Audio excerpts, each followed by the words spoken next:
ത്രിഭുവനേ മന്യേ രാധാകൃഷ്ണപാദാരവിന്ദനന്ദേനോ ദേവസനാതനോ രഘുയുഗോ ശ്രീജീവഗോപാലകോ. ഹരേ കൃഷ്ണ. ശ്രീചരിതാമൃതം പഠന ക്ലാസ്സിലേക്ക് എല്ലാവർക്കും സ്വാഗതം. വായിച്ചിരിക്കുന്നത് ശ്രീ ചൈതന്യചരിതാമൃതം മധ്യലീല ഭാഗം 1, അധ്യായം 1, ശ്ലോകം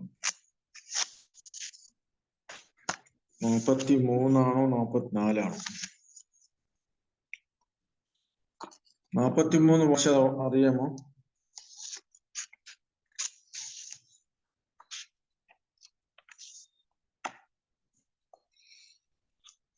ശ്രീ ഭാഗവത സന്ദർഭഗമ ഗ്രന്ഥവിസ്താര ഭക്തി സിദ്ധാന്തേരത്തതേ ഏകായിയാചേന പരം. 43 മുതലാണ് വായിക്കുന്നത്. 44 43. ഭാഗവത സന്ദർഭത്തിൽ ശ്രീ ജീവഗോസ്വാമി ഭക്തിയുത സേവനത്തിന്റെ ആത്യന്തിക ലക്ഷ്യത്തെ കുറിച്ച് നിർണായകമായി എഴുതിയിട്ടുണ്ട്. ഇപ്പോൾ നമ്മൾ നേരത്തെ വായിച്ചത് ഭഗവാന്റെ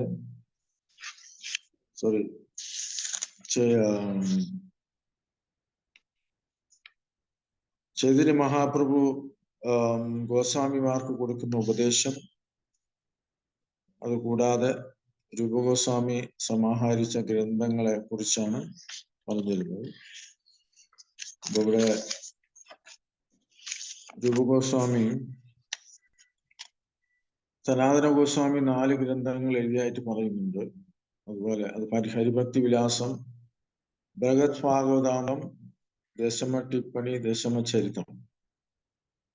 അതുപോലെ രൂപസ്വാമി ഭക്തിസാമ്രസുന്ദു, വിദഗ്ധമതം, ഉജ്ജ്വല ലീലാമണി, ലളിതമാധവം.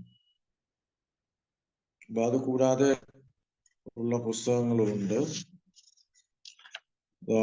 ദാനകേളി, സ്ഥാവാവലി, ലീലാഛന്ദ, പദ്യാവലി, ഗോവിന്ദ വിരുദ്ധാവലി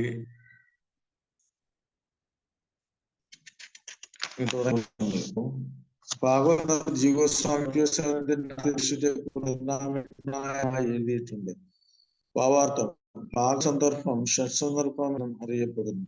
തത്വസംഭം എന്ന് വിളിക്കപ്പെടുന്നു. 1-ാം ഭാഗത്തിൽ പരമസത്യത്തെ കുറിച്ച് ചൂണ്ടിക്കാട്ടുന്ന ഏറ്റവും പ്രാമാണികമായ തെളിവ് ശ്രീമദ് ഭാഗവതം തെളിയിച്ചിരിക്കുന്നു. ഭാഗവത് സന്ദർഭം എന്ന് വിളിക്കപ്പെടുന്ന 2-ാം സന്ദർഭം അവ്യക്ത ബ്രഹ്മവും സ്ഥാനിക പരമാത്മാവും തമ്മിലുള്ള വ്യത്യാസത്തെപ്പറ്റി, ആദ്യലോകത്തെപ്പറ്റിയും മറ്റ് ഭൗതിക ഗുണങ്ങളാൽ കളങ്കപ്പെടാതെയുള്ള സത്വഗുണത്തിന്റെ പ്രാബല്യത്തെ കുറിച്ചും വിവരിക്കുന്നു. മറ്റു വാക്കുകളിൽ പറഞ്ഞ ശുദ്ധസത്വം എന്നറിയപ്പെടുന്ന അതീന്ദ്രിയ അവസ്ഥയെക്കുറിച്ച് വിശദമായ വിവരണം നൽകിയിരിക്കുന്നു. ഭൗതിക ഗുണത്തിന്റെ മറ്റ് 2 ഗുണങ്ങളാൽ, അതായത് രജസ് തമോ ഗുണങ്ങളാൽ കളങ്കപ്പെടാനുള്ള പ്രവണതയുണ്ട്. എന്നാൽ ശുദ്ധാവസ്ഥയിൽ സ്ഥിതി ചെയ്യുമ്പോൾ അത്തരം കളങ്കപ്പെടലിന് യാതൊരു സാധ്യതയുമില്ല. അത് പരിശുദ്ധ സത്വത്തിലുള്ള ആത്മീയ തലമാണ്. പരമപുരുഷന്റെ ശക്തിശേഷികളെ കുറിച്ചും ജീവസത്വങ്ങളെ കുറിച്ചുമുള്ള വിവരണമുണ്ട്. ഭഗവാന്റെ അചിന്ത്യ ശക്തികളുടെ വൈവിധ്യങ്ങളെ കുറിച്ചും അന്തരംഗം, ബഹിരംഗം, എന്ന് തുടങ്ങിയ ശക്തിവിശേഷങ്ങളെ പല വിഭാഗങ്ങളായി തിരിച്ചിരിക്കുന്നു. വിഗ്രഹാരാധന, സനാതന തത്വം, അർച്ചന വിഗ്രഹത്തിന്റെ സർവശക്തിത്വം, ഭഗവാന്റെ സ്വവ്യാപകത്വം, അന്ന് സർവർക്കും ആശ്രയിക്കുന്നത്, അവിടുത്തെ സൂക്ഷ്മവും സ്ഥൂലവുമായ ശക്തിവിശേഷങ്ങൾ, അവിടുത്തെ വ്യക്തിഗത ആചാരങ്ങൾ, അവിടുത്തെ രൂപഗുണലീലകളുടെ പ്രകാശനങ്ങൾ, അവിടുത്തെ തുടങ്ങിയ വർണ്ണനകളും ഉണ്ട്. പരമനിരപേക്ഷ സത്യവുമായി ബന്ധപ്പെട്ട എല്ലാത്തിനും അതിശക്തിയുണ്ടാണ്. ആധ്യാത്മികം, ആധ്യാത്മികത്തിലെ വിവിധ ശക്തികൾ എന്നിവയാണ് അതീന്ദ്രിയമാണെന്ന് പ്രസ്താവിച്ചിരിക്കുന്നു. അപ്പൊ ഇത് കൂടാതെ അർത്ഥബ്രഹ്മ ഭഗവാൻ തമ്മിലുള്ള വ്യത്യാസം, പരമപുരുഷനായ ഭഗവാൻ പരിപൂർണത, എല്ലാ വേദജ്ഞാനത്തിന്റെയും ലക്ഷ്യം, ഭഗവാന്റെ സ്വകീയ ശക്തികൾ, വേദജ്ഞാനത്തിന്റെ മൂലകർത്താവ് എന്ന നിലയിൽ ദൈവത്വ പുരുഷനെ കുറിച്ചുള്ള വിശദാംശങ്ങളാണ് ഇതിൽ പറയുന്നത്. ആദ്യ ലക്ഷ്യത്തിൽ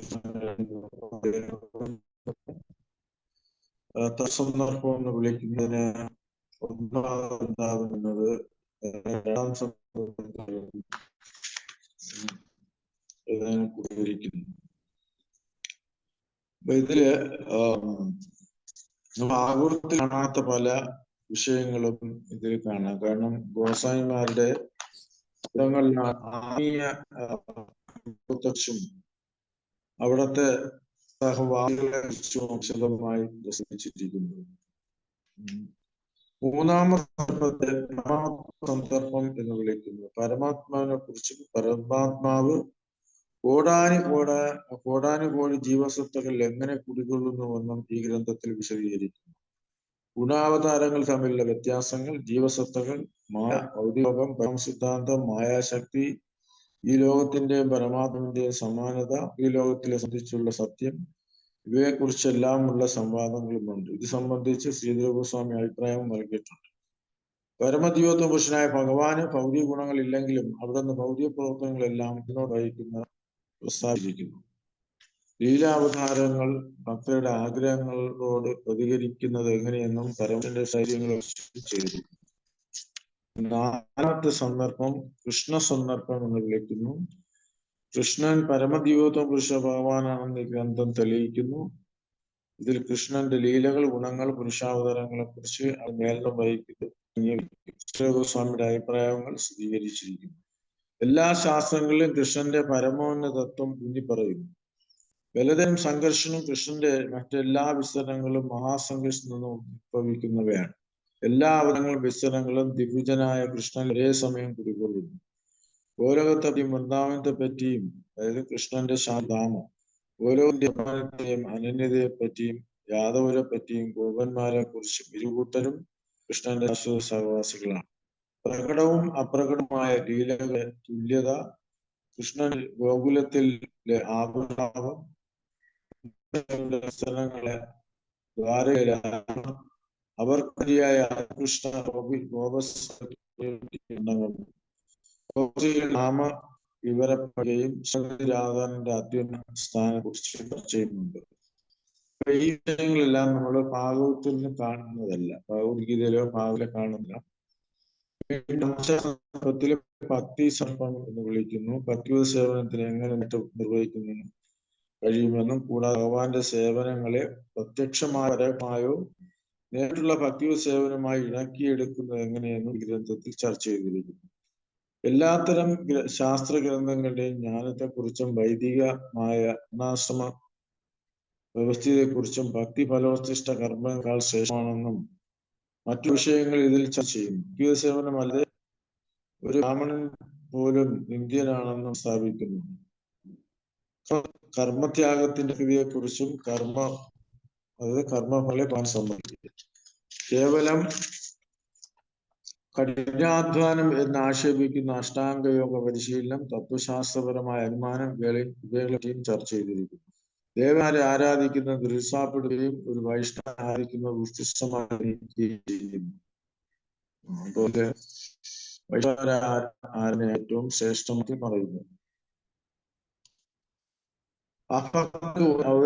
ഒരാദരവും നൽകുന്നില്ല. ഈ ജീവിതത്തിൽ തന്നെ ഒരുവനെ മുക്തനാകാൻ ജീവൻ മുക്ത കഴിയുന്നതെന്നും ഒരു ഭക്തൻ എന്ന നിലയിൽ മഹാദേവനെ കുറിച്ചും ഒരു ഭക്തനും ഭക്തിയുത സേവനം ശാശ്വതമായി നൽകുന്നത് എങ്ങനെ എന്ന കാര്യവും ചർച്ച ചെയ്യുന്നു.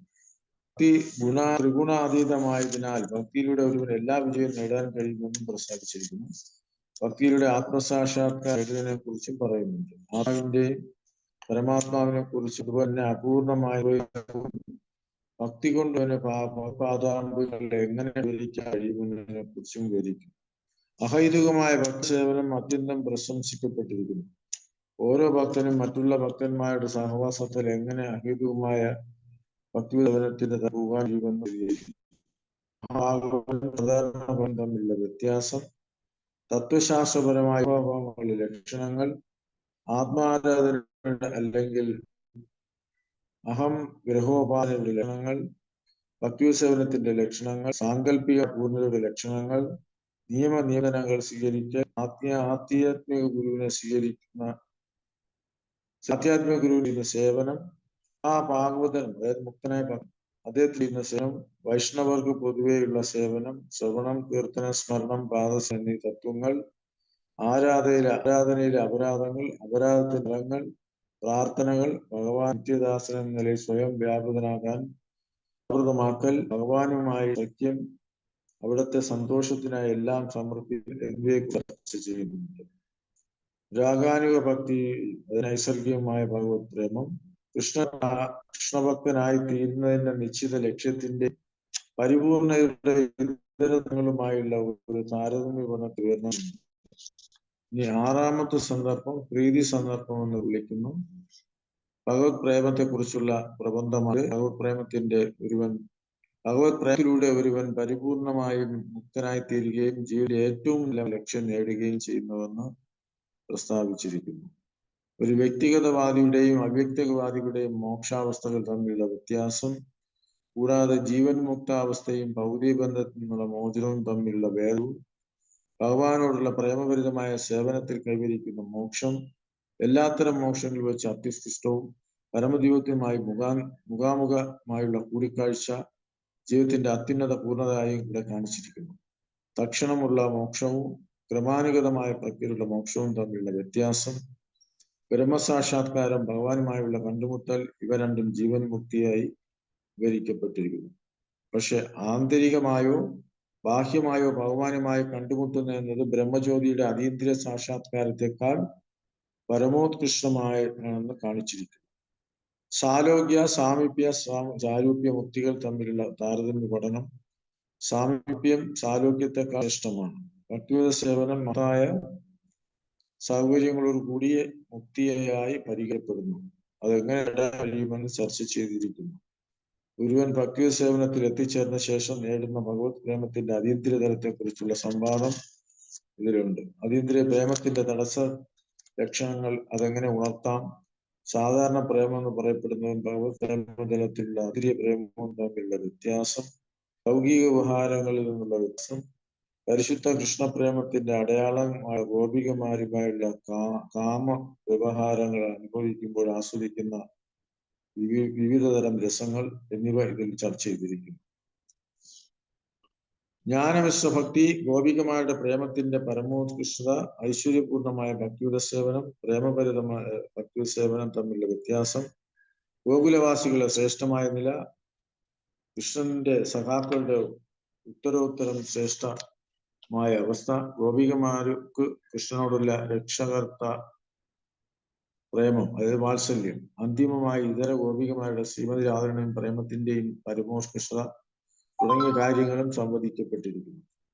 ആത്മീയ വികാരങ്ങളെ ഒരുവൻ വെറുതെ അനുകരിക്കുമ്പോൾ പോലും അവ എങ്ങനെ ഉണ്ടാകാമെന്നും ആ രസങ്ങൾ എങ്ങനെ പ്രാപഞ്ചികമായ സാധാരണ പ്രേമരസേക്കാൾ ബഹുദൂരം ശ്രേഷ്ഠമാണെന്നും ചർച്ച ചെയ്യുന്നു. വ്യത്യസ്ത ഭാവനിലകളുള്ള വർണ്ണന, ഭാവനിലയുടെ ഉണർവ്, അതീന്ദ്രിയ ഗുണങ്ങൾ, ധീരോക്തമായ നിലയുടെ വിശിഷ്ടത, മാധുര്യപ്രേമത്തിന്റെ അത്യുഷ്ണ ആകർഷണം, ഭാവനിലയുടെ ലക്ഷണങ്ങൾ, സ്ഥായിഭാവത്തിന്റെ ലക്ഷണങ്ങൾ, നേരിട്ടുള്ള പ്രേമയുത സേവനത്തിന്റെ 5 അതീന്ദ്രിയ പ്രേമരസങ്ങൾ, 7 വിഭാഗങ്ങളായി തിരിച്ചുള്ള പരോക്ഷമായ പ്രേമസേവനം, ഇവയെല്ലാം ചർച്ച ചെയ്യപ്പെട്ടിരിക്കുന്നു. അന്തിമമായി വിഭിന്ന രസങ്ങളുടെ മിശ്രണം അഥവാ രസാഭാസം, ശാന്തരസം, ദാസ്യഭാവം, ശരണാഗതി, രക്ഷകർത്ത സ്നേഹം അഥവാ വാത്സല്യം, മാധുര്യപ്രേമം, നേരിട്ടുള്ള അതീന്ദ്രിയ ആസ്വാദനം, വിരഹത്തിൽ നിന്നുള്ള ആസ്വാദനം, പൂർവരാഗം, ശ്രീമതി രാധാറാണിയുടെ മഹിമാനങ്ങൾ, ഇവയെക്കുറിച്ചും സംവാദിക്കുന്നു.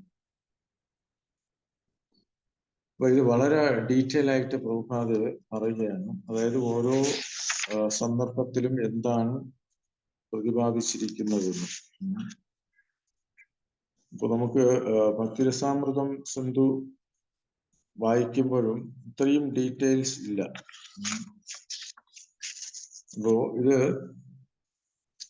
ഗോസ്വാമിയുടെ പുസ്തകങ്ങളെല്ലാം ഇപ്പോ ഇംഗ്ലീഷിലേക്ക് ട്രാൻസ്ലേറ്റ് ചെയ്തിട്ടുണ്ട്. അപ്പോ അത് വായിക്കുമ്പോൾ കുറച്ചുകൂടെ വളരെ വിശദമായി മനസ്സിലാക്കും. പ്രഭുപാദ് ഒരു ചെറിയ സൂചന അതിൽ എന്തൊക്കെയാണ് ഉൾപ്പെടുത്തിയിട്ടുള്ളതെന്ന് ആണ് ഇവിടെ എടുത്ത് പറഞ്ഞിരിക്കുന്നത്. അത് 44-ാമത്തെ ശ്ലോകം. ഗോപാലചമ്പുനാമേ ഗ്രന്ഥമഹാശൂര നിത്യലീലാ സ്ഥാപനയാ ഹേ രസപുര. ഏറ്റവും പ്രശസ്തവും പ്രയാസവും ഏറിയതും അതീന്ദ്രിയ സാഹിത്യം ഗോപാലചമ്പു എന്ന ഗ്രന്ഥമാണ്. ഈ ഗ്രന്ഥത്തിൽ ഭഗവാന്റെ നിത്യലീലകൾ സ്ഥാപനം ചെയ്തിരിക്കുന്നു. വൃന്ദാവനത്തിൽ ആസ്വദിക്കുന്ന അതീന്ദ്രിയ രസങ്ങളും ഇതിൽ പൂർണ്ണമായി വിവരിച്ചിരിക്കുന്നു. ഇതും വളരെ ലോങ് വർക്കൗട്ടാണ്. അപ്പൊ ഇതില് ഒരു പക്ഷേ വായിച്ചു പോകുന്നെങ്കിൽ ഇത് ഓർമ്മിക്കാൻ നമുക്ക് പെട്ടെന്ന് കഴിയില്ല. അത് നോട്ടെടുത്ത് പോകുന്നതായിരിക്കും ഏറ്റവും നല്ലത്. എന്തായാലും ഇത്രയും മനസ്സിലാക്കുക. അതായത് ചൈതന്യ മഹാപ്രഭുവിന്റെ നിർദ്ദേശം അനുസരിച്ച് ഗോസ്വാമിമാരെല്ലാം ഗ്രന്ഥങ്ങൾ എഴുതി. അപ്പൊ അതിൽ പ്രധാനമായിട്ട് സനാതന ഗോസ്വാമി, രൂപഗോസ്വാമി, അതുപോലെ ജീവഗോസ്വാമി.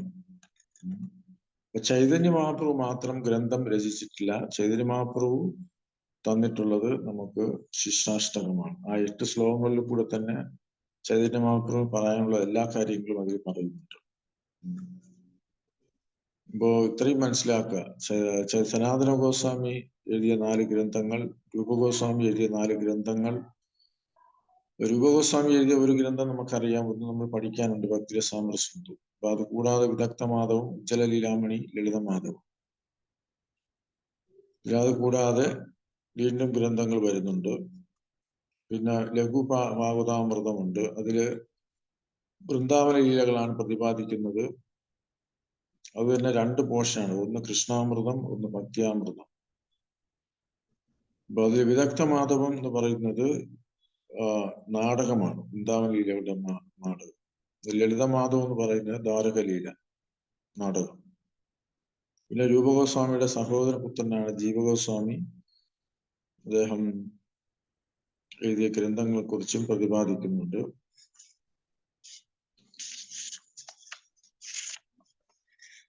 ഭാവാർത്ഥം പ്രഭുപാദർ പറയുന്നത്, തന്റെ ഭാഷ്യത്തിൽ ഭക്തിസാന്ദർ ശശി ഠാക്കൂർ ഗോപാല ജംബുവിനെ കുറിച്ച് താഴെ കൊടുത്തിരിക്കുന്ന വിവരങ്ങൾ നൽകിയിരിക്കുന്നു. ഗോപാല 2 ഭാഗങ്ങളായി വിഭജിച്ചിരിക്കുന്നു. ആദ്യത്തെ ഭാഗം പൂർവ്വജംബു, 2ാം ഭാഗം ഉത്തരംബു എന്ന് വിളിക്കുന്നു.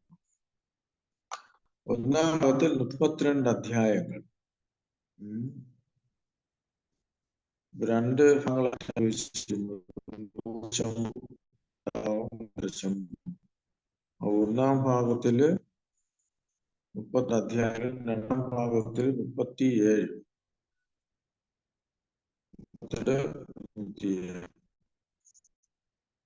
AD 510 ശതമാനത്തിൽ, അതായത് AD 1587 പൂർത്തിയായ ആദ്യ ഭാഗത്തിൽ വിഷയങ്ങൾ. 1 വൃന്ദാവൻ, 2 പൂതനാവധം. യശോമോഹൻ നിർദ്ദേശപ്രകാരം ഗോപിമാർ ഭവനത്തിലേക്ക് വരുന്നു. കൃഷ്ണന്റെയും ബലരാമന്റെയും സ്ഥാനം, സ്നിഗ്ധഖണ്ഡനും ഖണ്ഡനും. 3ാമത്തെ യശോദാമാതാവിന്റെ സ്വപ്നം. 4 ജന്മാഷ്ടമി ആഘോഷം.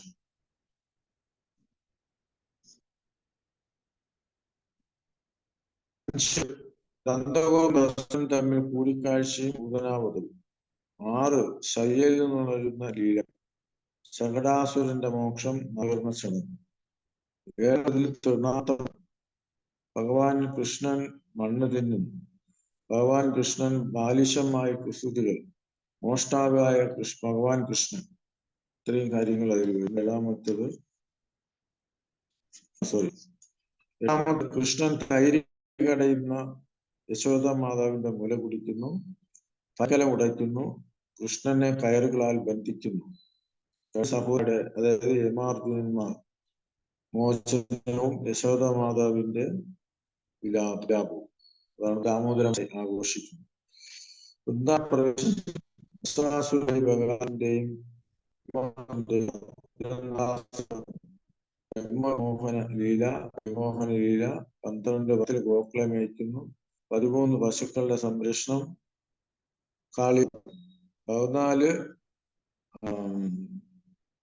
അതായത് കഴുതയുടെ രൂപത്തിലുള്ള അസുരന്റെ വധവും പ്രശംസയും.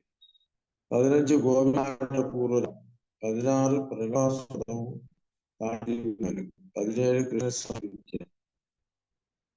സമർപ്പിക്കാൻ ഗോപികമാരുടെ കൃഷ്ണനെ പാലുകൊണ്ട് അഭിഷേകം ചെയ്തു. 20 പിടിയിൽ നിന്നും മടങ്ങി വരവും ഗോപന്മാരുടെ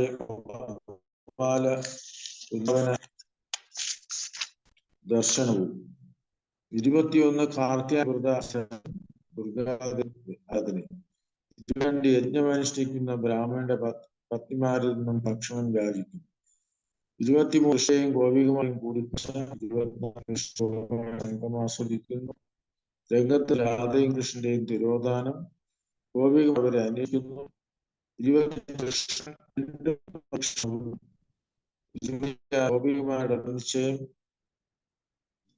27 യമുന കേളി, 28 പിടിയിൽ രാജാവിന്റെ മോചനം, 29 ഏകസ്ഥലങ്ങളിലെ ലീല, 30 ശങ്കരന്റെ വധവും, 31 അരിഷ്ടാസുരം, 30 ശിവദം, 33 ആനന്ദമില്ലേ വർഷം വരുന്നു. അപ്പൊ ഇത്രയും എടുത്ത് പറയുന്ന 33 നമ്മളാണ്.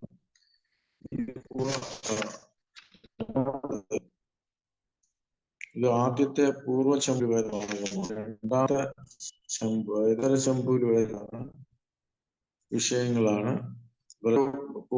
ആകർഷണം, അക്രൂരന്റെ ക്രൂരപ്രവൃത്തികൾ, കൃഷ്ണന്റെ മധുരാഗമനം, മധുരാ നഗരത്തിലെ വർണ്ണനം, കൃഷ്ണന്റെ ബലരാമനിൽ നിന്നുള്ള നന്ദമഹാരാജന്റെ വേർപാട്, കൃഷ്ണനും ബലരാമനും ഇല്ലാതെ നന്ദമഹാരാജന്റെ വൃന്ദാവന പ്രവേശനം, കൃഷ്ണന്റെയും ബലരാമന്റെയും വിദ്യാഭ്യാസം, കൃഷ്ണനും ബലരാമനും ഗുരുപുത്രനെ തിരിച്ചു നൽകുന്നു, 10 ഉദ്ധവന്റെ വൃന്ദാവന സന്ദർശനം, 11 സന്ദേശവാഹനായ വണ്ടിനോട് രാധാരന്റെ സംഭാഷണം, വൃന്ദാവനത്തിൽ നിന്ന് ഉദ്ധവന്റെ മടങ്ങിവരവ്, 13 ജരാസന്ധ ബന്ധനം, 14 കാലയവന വധം, 15 ബലരാമന്റെ വിവാഹം, 16 രുക്മിണിയുടെ വിവാഹം, 17 7 വിവാഹങ്ങൾ, 18 അരകാലവധം, സ്വർഗത്തിൽ നിന്ന്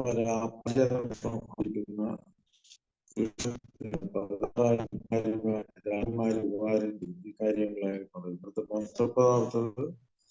ബാണാസുരന്റെ മേലുള്ള 20 ബലരാമന്റെ വജ്രത്തിലേക്കുള്ള തിരിച്ചുവരം, 21 മോദക വ്യാജ വിഷ്ണു പദം, 22 ദിവ്യ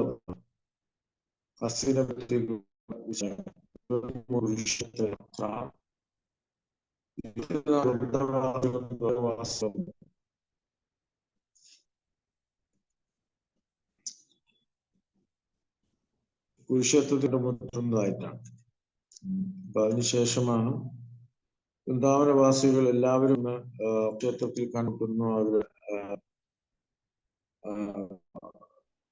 കൃഷ്ണനുമായിട്ടുള്ള സംവാദം, അവരുടെ ചരിത്രങ്ങളൊക്കെ നമ്മൾ കൃഷ്ണ ബുക്കിൽ വായിച്ചിട്ടുള്ളതാണ്.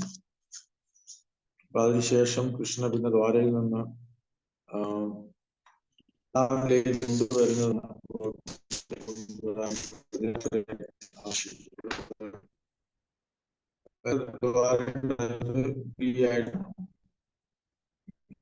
സങ്കല്പം.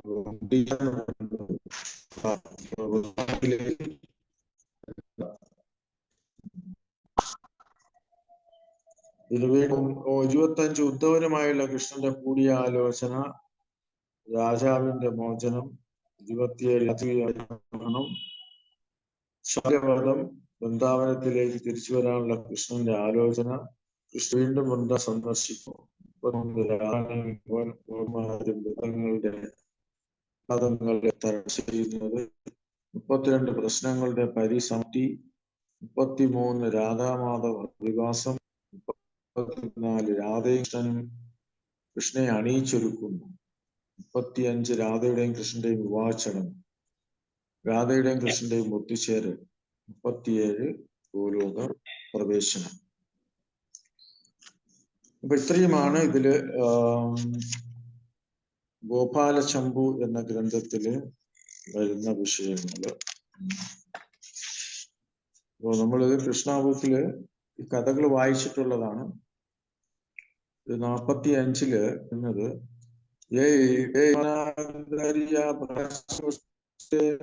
കൈലവൃന്ദാവനവാസ സ്വാമി സ്വാമി അവരുടെ സഹോദരൻ അവരുടെ കുടുംബാംഗങ്ങളെല്ലാം തന്നെ പ്രധാനപ്പെട്ട ഘട്ടങ്ങൾ ദർശനം ചെയ്തു.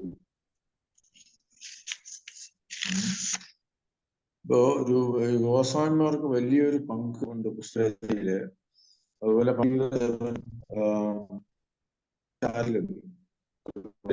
പ്രധാനപ്പെട്ട ഒരു വഹിച്ചിട്ടുള്ള നമുക്കറിയാം. അദ്വൈതാദിഗണ നീലാത്രിക ചൈതന്യമാവ് സ്വീകരിച്ച ശേഷം ആദ്യത്തെ വർഷം അദ്വൈത പ്രഭുവിന്റെ നേതൃത്വത്തിൽ എല്ലാ ഭക്തന്മാരും അവിടെ ദർശിക്കാൻ ജഗന്നാഥ്പുരിയിലേക്ക് രഥയാത്രതേക്ക് രഹിലാചാര്യമാസ പ്രഭുസംഖ്യ നിത്യ പരമ ഉല്ലാസ. ജഗന്നാഥ്പുരി രഥോത്സവത്തിൽ പങ്കെടുത്തതിനു ശേഷം എല്ലാ ഭക്തരും കീറും ഭക്തരും ചെയ്തുകൊണ്ട് ചൈതന്യ മഹാപ്രഭു ദാസത്തിൽ ഉല്ലാസവും കഴിയുന്നു.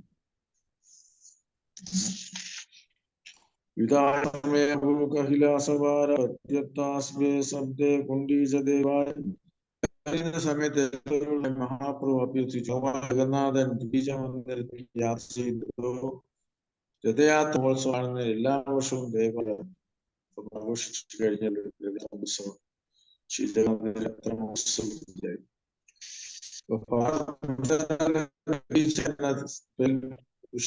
ഉണ്ട്.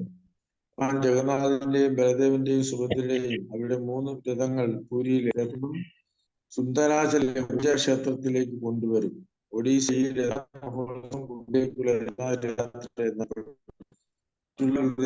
രഥയാത്ര മഹോത്സവം എന്ന് വിളിക്കുമ്പോൾ ഒഡീസ വാസികൾ അഭിവാദിക്കുന്നു. അപ്പൊ നമ്മൾ പൊതുവെ ജഗന്നാഥ രഥയാത്ര മഹോത്സവം, പക്ഷെ അവളോര് പറയുന്നത് ഗുണ്ടീച്ച യാത്ര. കാരണം ഭഗവാൻ ഗുണ്ടീച്ചയിൽ പോകുന്ന ഒരു രഥയാത്രയായിട്ട് നമ്മൾ ആഘോഷിക്കുന്നു. തൊട്ടുമ്പോ ഗുണ്ടീച്ച ഗുണ്ടീച്ച ടെമ്പിള് നന്നായിട്ട് കഴുകി അതിനുശേഷം ചൈതന്യമാവിന്റെ ലീല തന്നെ ഉണ്ട്. ഗുണ്ടീച്ച മാർജൻ എന്ന് പറയുന്നത് ഒരു വലിയ അധ്യായമാണ്. അപ്പൊ ഇത് വലിയൊരു ആശം ഇന്ന് നമുക്കറിയാം. ഇസ്കോൺ ലോകമെങ്ങും ആഘോഷിക്കപ്പെടുന്ന ഒരു ഉത്സവമാണ് രഥയാത്ര ഉത്സവം. അപ്പൊ ഇവിടെ ചൈതന്യലീല അത് വിവരിക്കുന്നു. അപ്പൊ കൃഷ്ണലീലയും ചൈതന്യലീലയും തമ്മിലുള്ള വ്യത്യാസം എന്താണെന്ന് ചോദിച്ചാൽ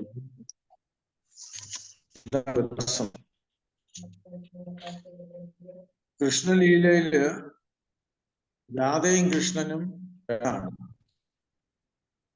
ചൈതന്യ മഹാപ്രഭു രാധാകൃഷ്ണ എന്നത് രാധയും കൃഷ്ണൻ ഉള്ളതാണ്. രാധാകൃഷ്ണ 1 അതാണ് വ്യാസം. അപ്പൊ ബ്രജലീലയും നവദ്വീപ് ലീലയും തമ്മിൽ വ്യത്യാസം ഉണ്ടെന്ന് ചോദിച്ചാൽ എല്ലാം ഒന്ന് തന്നെയാണ്. പക്ഷെ ചൈതന്യ മഹാപ്രഭുവിന്റെ ലീലകൾ വളരെ സ്വീറ്റ്, വളരെ മധുരം. അതാണ് അമൃതം എന്ന് പറയുന്നത്. അതായത് ചൈതന്യ മഹാപ്രഭുവിനെ പ്രേമ പുരുഷോത്തമൻ എന്നാണ് അറിയപ്പെടുന്നത്. കാരണം എന്തുകൊണ്ടാണ്? എല്ലാവർക്കും ഫ്രീയായി സൗജന്യമായി പ്രേമം, കൃഷ്ണപ്രേമം എന്നത് അത് ശ്രേഷ്ഠമായ നമുക്ക് നേടാൻ കഴിയുന്നതിൽ ഏറ്റവും പരമതമാണ് കൃഷ്ണപ്രേമം. അത് വിതരണം ചെയ്തു എല്ലാവർക്കും ഭേദമെന്നി. ഇപ്പൊ കൃഷ്ണനെ ലീലാ പുരുഷോത്തമൻ എന്നറിയപ്പെടുന്നു, ശ്രീരാമനെ മര്യാദ പുരുഷോത്തമൻ എന്നറിയപ്പെടുന്നു. അപ്പൊ ഇതില് ഏറ്റവും ഹയസ്റ്റ് ആയിട്ടുള്ള കാര്യം ജനങ്ങൾക്ക് വിതരണം ചെയ്ത് ചൈതന്യ മഹാപ്രഭുവാണ്. കാരണം കാരുണ്യ അവതാരം. ഇപ്പോ കുരുക്ഷേത്രത്തില് ഭഗവാൻ പാർത്ഥസാരഥിയുടെ ലീലയാണ്. പാർത്ഥസാരഥിയായാണ്.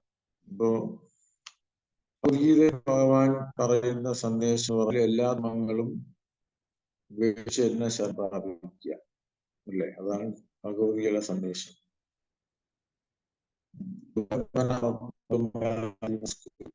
രണ്ടു പ്രാവശ്യം ഭഗവത്ഗീത എടുത്ത് പറയും. ഇവിടെ ചൈതന്യ മഹാപ്രഭുവിന്റെ ടീച്ചിങ് പറഞ്ഞു കഴിഞ്ഞാൽ നമ്മുടെ പരിശുദ്ധമായ ഭക്തിയിലേക്ക് കൊണ്ടുവരുന്നതാണ്. അന്യാഭിലാഷിത ശൂന്യം ജ്ഞാനകർമാതി ആവൃതം ആനുകൂല്യേന കൃഷ്ണാനുശീലനം ഭക്തിരുത്തമാണ്. അപ്പൊ പരിശുദ്ധമായ ഭക്തി എന്താണെന്ന് പഠിപ്പിച്ചു തരുന്നതാണ് ചൈതന്യ മഹാപ്രഭു. അതുകൊണ്ട് നമ്മൾ രാവിലെ നജനം നജനം ന സുന്ദരിയും കവിതാംബാം ജഗദീശകാമയെ മമ ജന്മനീ ജന്മനീശ്വരേ ഭഗവതാ ഭക്തി ഭൈതകീത്വയി. നമ്മള് സമ്പത്തോ അല്ലെങ്കിൽ സുന്ദരിയോ അതായത് അനുയായികളോ ഒന്നും ചോദിക്കുന്നില്ല. മമ ജന്മനീ ജന്മനീശ്വരെ ഭവതാ ഭക്തിയിലെ ഹൈതുകയായി ജന്മജന്മാന്തരം ജനിക്കാൻ മാത്രം ഉള്ള അനുഗ്രഹമാണ് നമ്മൾ ഭഗവാനോട് ചോദിക്കുന്നത്. അത് ഭൗതികമായിട്ടുള്ള കാര്യമല്ല. അപ്പൊ ഇവിടെ ഇത് വളരെ ഹയസ്റ്റ് ആയിട്ടുള്ള കാര്യമാണ് നമ്മളിവിടെ ചർച്ച ചെയ്യപ്പെടുന്നത്. ഒരുപാട് ക്ലാസ്സിൽ പലപ്പോഴും നമ്മൾ ഈ ശരീരമല്ല ആത്മാവാണ്, ശരീരമല്ല ആത്മാവാണ്, പുസ്തകം എടുത്താലും ക്ലാസ് എടുത്താലും വീണ്ടും വീണ്ടും ഇത് ആവർത്തിച്ച് തന്നെ പറയുന്നു അല്ലെ? ഒരിക്കല് ഒരു ക്ലാസ് ഇങ്ങനെ കൊടുത്തോണ്ടിരുന്നപ്പോ ഒരു ഹിപ്പി എഴുന്നേറ്റ് പറഞ്ഞു, എനിക്കിത് വിശ്വസിക്കാൻ പറ്റില്ല. കാരണം അങ്ങത് പറയുന്ന you are not this body, you are not this body. നമ്മൾ ശരീരമാണ്, ശരീരം ഇല്ലെങ്കിൽ എങ്ങനെ നമുക്ക് ആസ്വദിക്കാൻ പറ്റും? ശരീരം ഉണ്ടെങ്കിലല്ലേ നമുക്ക് ആസ്വദിക്കാൻ പറ്റും. ശരീരമില്ലാതെ എങ്ങനെ ജീവിക്കാൻ പറ്റും? അപ്പോ ഇത് ബേസിക്കുള്ള ഒരു അണ്ടർസ്റ്റാൻഡിങ്, അത് ഭഗവത്ഗീത നമ്മൾ പഠിപ്പിച്ചു തരുന്നത് ആദ്യത്തെ അധ്യായം മുതൽ തന്നെ നമ്മൾ ഈ ശരീരമല്ല ആത്മാവാണ് എന്ന് പറഞ്ഞ് നമ്മളെ ഭഗവാനെ ശരണം പ്രാപിക്കണം എന്ന് പഠിപ്പിച്ചു തരികയാണ് ഭഗവത്ഗീത. പക്ഷെ അതിനുശേഷം നമ്മൾ ഭഗവാനെ സേവനം ചെയ്യുകയും പരമോന്നതമായ ലക്ഷ്യം, അതായത് കൃഷ്ണപ്രേമം നേടുക എന്നുള്ളതാണ് പരമമായ ലക്ഷ്യം എന്ന് പഠിപ്പിച്ചു തരും ചൈതന്യ മഹാപ്രഭു. അപ്പൊ അതുകൊണ്ട് ആ പ്രാർത്ഥന ശിഷ്ടാഷ്ടകം വളരെ വളരെ പ്രധാനപ്പെട്ട ഒരു പ്രാർത്ഥനയായിട്ടാണ് നമ്മൾ വൈഷ്ണവ സമ്പ്രദായത്തിൽ അംഗീകരിച്ചിരിക്കുന്നത്. അപ്പൊ ഇവിടെ നമ്മൾ ശരണം പ്രാപിച്ചു കഴിഞ്ഞാൽ, പ്രാപിക്കുന്നത് എന്ന് പറഞ്ഞാൽ പൂർണ്ണമായും ഭഗവാനെ സമർപ്പിക്കുന്നതാണ്. ഇപ്പൊ പ്രതാപരുദ്ര മഹാരാജാവ് തന്നെ മഹാരാജാവിനെ ചൈതന്യ മഹാപ്രഭു അനുഗ്രഹിക്കാൻ വിസമ്മതിച്ചു. എല്ലാവരും പറഞ്ഞു അദ്ദേഹം നല്ല ഭക്തനാണ്, ഒരുപാട് സേവനങ്ങൾ ചെയ്യുന്നുണ്ട്. പക്ഷെ ചൈതന്യ മഹാപ്രഭു അംഗീകരിച്ചു. പക്ഷെ എന്നിരുന്നാലും നേരിട്ട് അദ്ദേഹത്തിനെ കാണാനോ അനുഗ്രഹിക്കാനോ ചൈതന്യ മഹാപ്രഭു തയ്യാറില്ല. കാരണം അദ്ദേഹം പറഞ്ഞു അദ്ദേഹം സ്റ്റിൽ അദ്ദേഹം രാജാവാണ് എന്നുള്ള ഐഡന്റിറ്റി അദ്ദേഹത്തിന്റെ ഹൃദയത്തിലുണ്ട്, അത് മാറ്റിയിട്ടില്ല. അപ്പൊ അതിനുശേഷം പിന്നീട് അദ്ദേഹം വന്ന് ചൈതന്യ മഹാപ്രഭുവിനെ പാദസേവ ചെയ്യുകയും വൈഷ്ണവത്തിന് ആലിംഗനം ചെയ്യുന്നു. തനിക്കുണ്ടായിരുന്ന സർവ്വതും ഭഗവാന് സമർപ്പിച്ചു അല്ലെ? ആ ത്രാസിൽ എടുത്തു വെച്ചു. എന്നിട്ടും ഭഗവാൻ ആ ത്രാസിൽ നിന്നും ഉയരുന്നതേ ഇല്ല. പക്ഷെ പിന്നീട് സത്യഭാമയ്ക്ക് മനസ്സിലായി, പൂർണ്ണമായും സമർപ്പിച്ചിട്ടില്ല ഭഗവാൻ. ഇപ്പോഴും അഹങ്കാരമുണ്ട്. ഞാനപ്പാന രാജിക്കാൻ ഏറ്റവും കൂടുതൽ സൗന്ദര്യം, ഭഗവാൻ ഏറ്റവും കൂടുതൽ താല്പര്യം അല്ലെങ്കിൽ എന്നെയാണ് കൂടുതൽ ഇഷ്ടം എന്നുള്ള ചിന്തയൊക്കെ സത്യഭാമയ്ക്കുണ്ടാകും, നമുക്ക് മനസ്സിലാക്കാം. അപ്പൊ ഇവിടെ നമ്മുടെ ചരിതാമൃതം അല്ലെങ്കിൽ ചൈമാപ്പിന്റെ ടീച്ചിങ്സ് നമ്മളെ ഉന്നത തലത്തിലേക്ക് കൊണ്ടുവരുന്നതാണ്. അപ്പൊ ഈ ഗോസ്വാമിമാരാണ് ഈ കാര്യങ്ങൾ ചർച്ച ചെയ്യുന്നത്. അപ്പൊ അതായത് നേരത്തെ പറഞ്ഞത് ഭാഗവത്തിൽ കാണാത്ത പല വിഷയങ്ങളും ഗോസ്വാമിമാരുടെ പുസ്തകത്തില് ഉണ്ട്. അപ്പൊ ഇവിടെ ഭക്തനും അല്ലെങ്കിൽ ഭഗവാനും തമ്മിലുള്ള ഒരുപാട് ലീലകൾ നടക്കും. ഇപ്പൊ നമ്മൾ ജഗന്നാഥ് പുരി ക്ഷേത്രം എടുത്താൽ തന്നെ ഇപ്പൊ നമ്മള് ഒരു ലീല പഠിച്ചതാണ്. അതായത് മഹാപത്ര എന്ന് പറയുന്ന അദ്ദേഹം അവിടുത്തെ പൂജാരിയായിരുന്നു. പ്രധാനപ്പെട്ട ഒരു പൂജ. അപ്പൊ രാജാവ് എപ്പോഴും ദർശനം എടുക്കാൻ വരും. പക്ഷെ ഒരു ദിവസം ഈ ജഗന്നാഥ ശുദ്ധരമ്മയ്ക്ക് മാലയൊന്നും അണിയിച്ചില്ല. അപ്പൊ രാജാവ് വരുന്നെന്നറിഞ്ഞ് ഈ മഹാപത്ര എന്ന് പറയുന്ന പൂജാരി പെട്ടെന്ന് പോയി തന്റെ പഴയ മാല, അതായത് ജഗന്നാഥന് ഉപയോഗിച്ച മാല തന്നെ തന്റെ കഴുത്തിൽ ആ മാല എടുത്ത് ഭഗവാൻ അണിയിച്ചു. അല്ലെങ്കിൽ രാജാവ് എന്ത് വിചാരിക്കും എന്ന് വിചാരിച്ചു. അങ്ങനെ രാജാവ് വന്നപ്പോ പൂജാരിമാരെല്ലാം കൂടി ഓടി വന്ന്, സാധാരണ രാജാവ് ദർശനം എടുത്തിട്ട് പ്രസാദം ചോദിക്കും. അപ്പൊ പ്രസാദം ചോദിച്ചപ്പോ ഈ മാല എടുത്ത് കൊടുത്തു. പക്ഷെ ഈ മാല എടുത്ത് കൊണ്ടുപോയി വളരെ സന്തോഷപൂർവ്വം രാജാവ് കൊട്ടാരത്തിൽ കൊണ്ട് തിരിച്ചുപോയി മുടി കണ്ടത്. അപ്പൊ ഇദ്ദേഹം പറ്റിച്ചതാണ്, അല്ലെങ്കിൽ ഇദ്ദേഹത്തിലെ കണ്ണിൽ അണിഞ്ഞ മാലയാണ്. ജഗന്നാഥന് എപ്പോഴാ മുടിയുള്ളത്? മുടിയില്ലല്ലോ. അപ്പൊ അതിന് ആ പൂജാരി വിളിച്ച് ചോദിച്ചു, സത്യം പറയണം, കാരണം ഇത് അങ്ങ് അണിഞ്ഞുന്ന മാലയാണോ എന്ന് ചോദിച്ചു. അപ്പൊ അദ്ദേഹം പേടിച്ചു പോയി. പക്ഷെ രക്ഷപ്പെടാൻ വേണ്ടി അദ്ദേഹം പറഞ്ഞു, ജഗന്നാഥ് മുടിയുണ്ട് എന്ന് പറഞ്ഞു. എന്നിട്ട് അദ്ദേഹം അദ്ദേഹം രാത്രി ഭഗവാനോട് പ്രാർത്ഥിച്ചുകൊണ്ടേയിരുന്നു, അന്ന് തന്നെ ഒരു പരിഹാരം കണ്ടെത്തണം. അങ്ങനെ രാജാവ് അടുത്ത ദിവസം രാവിലെ വന്ന് നോക്കുമ്പോ ജഗന്നാഥിന് പിറകുവശത്ത് മുടി. എന്നിട്ടും അത് പൂർണ്ണമായും വിശ്വസിക്കാൻ കഴിഞ്ഞില്ല. കാരണം ഇദ്ദേഹം അതെടുത്ത് പൊട്ടിച്ചു വെച്ചതായിരിക്കാം എന്ന് അദ്ദേഹം വിചാരിച്ചു. അദ്ദേഹം തന്നെ നേരിട്ട് വന്ന് ആ മുടി പിടിച്ചു വലിച്ചു. പിറകൊന്ന് പിടിച്ച് വലിച്ചപ്പോ ജഗന്നാഥന്റെ ശരീരത്തിൽ നിന്നും രക്തം. അപ്പൊ ഇത് നടന്ന സംഭവമാണ്. അപ്പൊ ഇതുപോലെ ഭഗവാനുമായിട്ടുള്ള ഒരുപാട് ലീലകള് ഭഗവാനുണ്ട്. അപ്പൊ ഇതെല്ലാം ഒരു പരിശുദ്ധ ഭക്തന് മാത്രമേ, അല്ലെങ്കിൽ പരിശുദ്ധ ഭക്തിയിൽ മാത്രമേ ഇത് മനസ്സിലാക്കാൻ പറ്റൂ. അപ്പോ പാവഗ്രാഹി ജനാർദ്ദന എന്നാണ് ഭഗവാൻ പറയുന്നത്. അപ്പോൾ നമ്മുടെ ആ ഉന്നതതലമായ ഭക്തിയുടെ രസത്തിലേക്ക് കൊണ്ടുപോവുകയാണ് ഈ ചൈതന്യ ചരിതാമൃതം. ഓക്കെ. ഹരേ കൃഷ്ണ കൃഷ്ണ ഹരേ ഹരേ, ഹരേ രാമ രാമ രാമ ഹരേ ഹരേ. അപ്പൊ ഇതില് വളരെ വിശദമായിട്ടുള്ള വിവരങ്ങൾ, കൂടുതൽ എക്സ്പ്ലനേഷന്റെ ആവശ്യമില്ല. കാരണം ഇതില് പ്രഭുപാദർ തന്നെ ഓരോ ഗ്രന്ഥത്തിലും വിവരിക്കുന്നതിന്റെ ചുരുക്കം എടുത്ത് പറയുന്നുണ്ട്. അപ്പൊ നമ്മൾ 49 വരെയുള്ള ശ്ലോകങ്ങളാണ് വായിച്ചത്. പ്രഭു ആജ്ഞ ഭക്തഗണ ഗുണ്ടീശാദേക്കിയാന പ്രഭു രമിലില. ചൈതന്യമാപുവിന്റെ ആജ്ഞ പ്രകാരം ഭക്തജനങ്ങൾ എല്ലാം വർഷവും ജഗന്നാഥ്പുരിയിൽ സന്ദർശിക്കുമായിരുന്നു. ഗുണ്ടീച ഉത്സവത്തിൽ പങ്കെടുക്കും. 4 മാസത്തോളം താമസിച്ച് തിരിച്ചു പോകും. ഇത് എല്ലാ വർഷവും നടന്നുകൊണ്ടിരിക്കുന്നു. അപ്പൊ അതുവരെയുള്ള ആ പോർഷനാണ് നമ്മൾ വായിച്ചത്. തുടർന്ന് 50ാമത് ശ്ലോകം മുതൽ അടുത്ത ദിവസം വായിക്കുന്നതായിരിക്കും. ഹരേ കൃഷ്ണ. എല്ലാവർക്കും എന്റെ പ്രണാമം. ഹരേ കൃഷ്ണ കൃഷ്ണ കൃഷ്ണ ഹരേ ഹരേ, ഹരേ രാമ രാമ രാമ ഹരേ ഹരേ. 5:45 എന്തെങ്കിലും അഭിപ്രായം ഉണ്ടെങ്കിൽ പെട്ടെന്ന് പറയാം, അല്ലെങ്കിൽ നമുക്കിവിടെ ക്ലോസ് ചെയ്യാം. ഹരേ കൃഷ്ണ. ഹരേ കൃഷ്ണ. താങ്ക് യു പ്രഭു. പ്രഭു, ഈ ഗോപാല ചമ്പുവും ജീവ ഗോസ്വാമിയുടെ തന്നെയാണ് അല്ലെ? ഗോപാല. അതെ. ഇവ ഈ 3 പേരുടെ 3 ഗ്രന്ഥങ്ങളാണ് ഇപ്പൊ ഇതില് പ്രധാനമായിട്ടും വിവരിക്കുന്നത്. ഭാഗവത സന്ദർഭം ഒന്ന് രൂപഗോസ്വാമി, 2ാമത് സനാതന ഗോസ്വാമി, 3ാമത് ജീവഗോസ്വാമി. ജീവഗോസ്വാമിയുടെയാണ് ഈ ഭാഗവത സന്ദർഭം ഒക്കെ വരുന്നത്. അതില്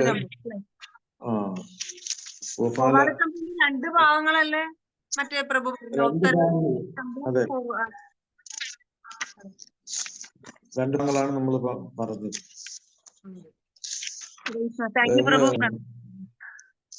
ഇത് നമ്മളിത് വായിച്ച് ഞാൻ പെട്ടെന്ന് വായിച്ചു പോയാണ്. നിങ്ങൾ വീട്ടിൽ പോയിരുന്ന് ഇപ്പൊ വായിച്ച് നോട്ട് എടുക്കുക.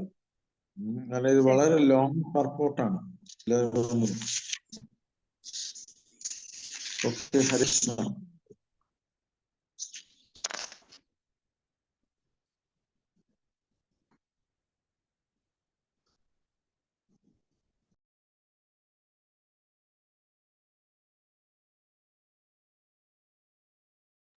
Hare Krishna.